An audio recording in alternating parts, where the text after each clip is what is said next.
हर साल श्री कृष्ण जन्माष्टमी के ठीक पहले भाद्रपद मास के श्री कृष्ण की षष्ठी तिथि को हल षष्ठी का व्रत रखा जाता है।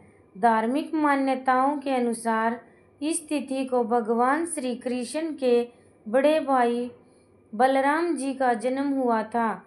इसे कई और नामों से भी जाना जाता है, जैसे बलदेव छठ, ललही छठ, हल छठ, कमर छठ, चंदन छठ, रांधन छठ, तिन्ही छठ और बलराम जयंती। धार्मिक मान्यताओं के अनुसार इस दिन बलराम भगवान की पूजा करने से संतान की लंबी आयु और सुखी जीवन का आशीर्वाद प्राप्त होता है। बलराम जी को शेषनाग का अवतार माना जाता है और इन्हें कृषि का देवता भी कहते हैं। बलराम जी के हाथों में हल होता है, जिस कारण से इन्हें हलधर भी कहा जाता है और यही कारण है कि इस बार की षष्ठी को हल षष्ठी कहते हैं। इस दिन महिलाएं पूरे दिन व्रत रखती हैं, पूजा पाठ करती हैं, कथा श्रवण करती हैं। इस दिन महिलाएं खास तौर पर नदी, तालाब में उगे फल और दूसरी चीज़ों का सेवन करती हैं। इस दिन हल से जुते हुए किसी भी अन्न को ग्रहण करने की मनाही होती है। साथ ही इस दिन गाय के दूध का भी पूरी तरह से त्याग किया जाता है।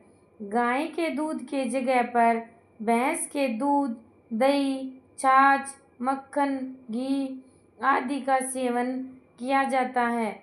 इस बार षष्ठी तिथि 14 अगस्त गुरुवार को सुबह 4:24 से शुरू होकर 15 अगस्त शुक्रवार को तड़के 2:07 पर तिथि समाप्त होगी। ऐसे में उदय तिथि के अनुसार 14 अगस्त दिन शुक्रवार को ही हल षष्ठी का व्रत रखा जाएगा। इस दिन ब्रह्म मुहूर्त सुबह 4:30 से 5:18 तक रहेगा। सूर्योदय सुबह 6:06 पर और सूर्यास्त का समय शाम 6:56 पर होगा।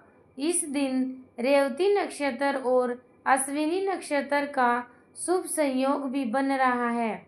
रेवती नक्षत्र सुबह 9:06 तक रहेगा।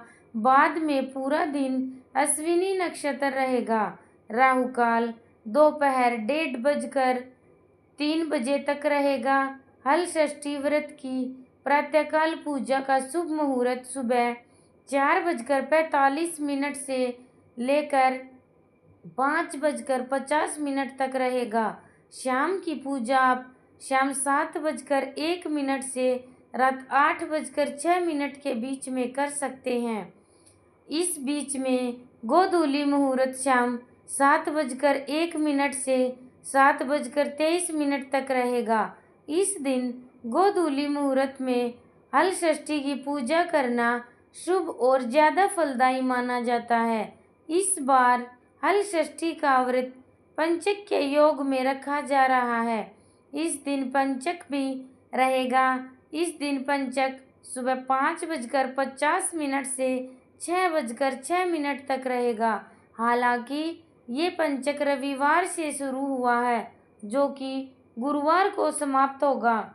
रविवार को शुरू होने वाला पंचक रोग पंचक कहलाता है, जिसमें लोगों को सेहत से जुड़ी समस्याएं होने की भी आशंका रहती है। ऐसे में हल षष्ठी के दिन आप मां मृत्युंजय का जाप करके बलदेव की पूजा कर सकते हैं, ताकि आपकी संतान दीर्घायु और निरोगी रह सके। ये थी आज की वीडियो। ताकि आपको अच्छी लगी हो तो वीडियो को लाइक करके इस दिन आप कथा भी ज़रूर सुनिएगा।